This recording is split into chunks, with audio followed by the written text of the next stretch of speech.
हमारा ये दायित्व बनता है कि हम आपको बुद्ध मत के बारे में बताएं। समझिए, तो सबसे पहले प्रश्न ये उठता है कि हम बुद्ध मार्ग को क्यों अपनाएं। बुद्ध मार्ग को क्यों अपनाएं और बुद्ध मार्ग की क्या विशेषता है। तो देखिए, बुद्ध का मार्ग सीधा मार्ग है, सरल मार्ग है, तर्कवादी मार्ग है और नगदगा मार्ग है और कल्याणकारी मार्ग है।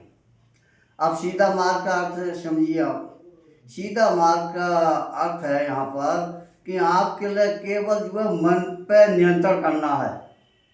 समझिए, और मन पर नियंत्रण करने के लिए आपके लिए आनापानसति 5 मिनट 10 मिनट जितना आपकी आवश्यकता हो, टाइम मिले उतना आप कर सकते हैं। दूसरा है सरल। सरल का अर्थ यहाँ पर यह है कि आपको इधर उधर कहीं नहीं भटकना है।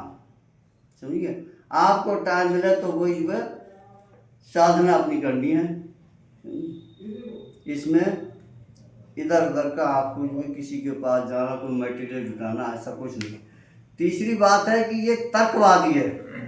समझिए, क्योंकि जहाँ पर तर्क होता है वहाँ पर जो है अज्ञान नहीं होता, अंधकार नहीं होता, स्पष्ट होती है बात। अंधकार नाम की कोई चीज़ नहीं होती जहाँ तर्क होता है।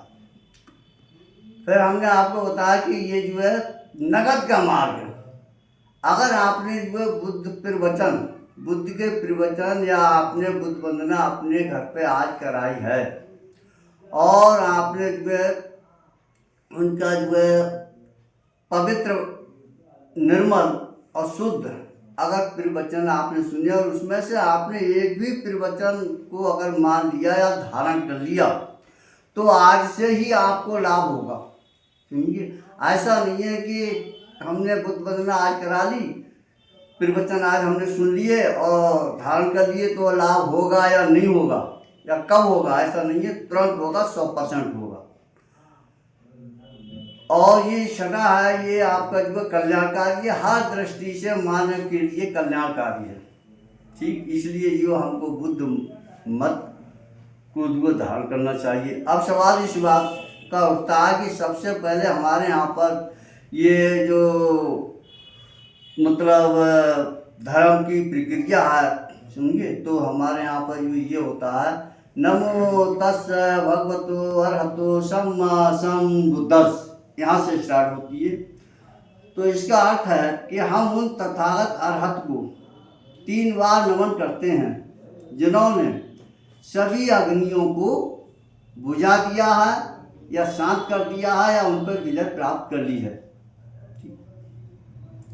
फिर हमारा है कृष्णम, बुद्धं शरणं गच्छामि, धम्मं शरणं गच्छामि, संघं शरणं गच्छामि। इसे आप 3 बार बोलते हैं। बुद्धं शरणं गच्छामि का अर्थ है कि मैं बुद्धि की शरण में जाता हूँ। किसकी? अपनी बुद्धि की शरण में जाता हूँ। और अपनी बुद्धि की शरण में जाते हो तो बुद्धि के होते हैं 4 स्तर। पहला बुद्धि, विवेक, ज्ञान, प्रज्ञा। आदमी का जब मानव हीरा जन्म कहता है कि मेरा हीरा जन्म है, तो उसकी ईमानदारी और न्याय के तौर पर यह विशेषता बनती है कि उसके पास बुद्धि भी चौथे स्तर की हो। बुद्धि, विवेक, ज्ञान यानी प्रज्ञा। और प्रज्ञा का अर्थ होता है कुशल बुद्धि, जहाँ पर गलती नाम की कोई गुंजाइश ना हो। तो जब मानव जन्म है, हीरा जन्म है, तो हीरा ही बुद्धि होना चाहिए उसके पास, यानी प्रज्ञा वाली। ठीक, अब सवाल जो है इस बात का उठता है यहाँ पर कि जब प्रज्ञा वाली बुद्धि होगी तो हमको लाभ ही लाभ होगा और हम अंधविश्वास की तरफ नहीं जा पाएंगे। फिर और इसके साथ साथ हमको जो सत्य, अहिंसा, करुणा, मैत्री, समता, बंधुता, समझिए, भाईचारा, सद्व्यवहार, इस पर जो है हम जो चल सकेंगे। दूसरा है धम्मं शरणं गच्छामि। धम्म का अर्थ है कि हम जो है धारण करते हैं। समझिए, धारण करते हैं। क्या धारण करते हैं? सत्य, सत्य, अहिंसा, करुणा, मैत्री, प्रज्ञा, समता, बंधुता, भाषा की जहाँ पर वह ये चीज़ें धारण की जाती हैं हम उसकी शरण में जाते हैं। यानी कि दूसरे अर्थों में ऐसा कहना चाहिए कि हम दूसरे व्यक्ति के प्रति प्रेम की ऐसी भावना रखें, ऐसा जो प्रेम की भावना रखें, ऐसी धारणा रखें। जब हम रखेंगे उसके करुणा मैत्री वाली, तो हमको सुख ही सुख होगा, दुख नहीं होगा, हानि नहीं होगी और लाभ ही लाभ होगा। इस प्रकार ये बुद्ध का जो है बुद्धं शरणं गच्छामि, ये दूसरा जो है मानव के लिए कल्याणकारी है। तीसरा है संघं शरणं गच्छामि, कि मैं संघ की शरण में जाता हूँ। संघ का मतलब है एक एकत्र समूह, यानी लोगों का जो आपस में मिले हुए हैं, इकट्ठे हैं, उसको संघ कहते हैं।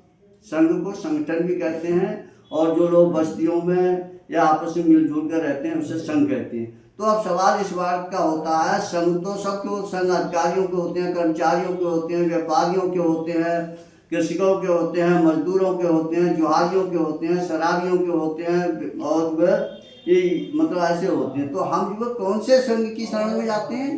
बुद्ध वाले, यानी जहाँ पर सत्य, अहिंसा, करुणा, मैत्री, प्रज्ञा, समता, बंधुता, भाईचारा के लोग हैं, जो इस विचारधारा के लोग हैं, इसको जो धारण किए हुए हैं, ऐसे लोगों के संग में मैं रहने की प्रतिज्ञा करता हूँ। या आप जो है इस हिसाब के लोगों में रहेंगे, ऐसी धारणा अपने खुद धारण करेंगे और दूसरे भी धारण किया ऐसे लोगों में रहेंगे, तो आपको लाभ ही लाभ होगा और आपको हानि नहीं होगी, और आप आपका जीवन सुख में बीतेगा, दुख में नहीं बीतेगा। इस प्रकार के बुद्ध का ये तीसरा जो शरण जो है संघं शरण, ये मानव की ये कल्याणकारी है। इसी के साथ में नमो बुद्धाय।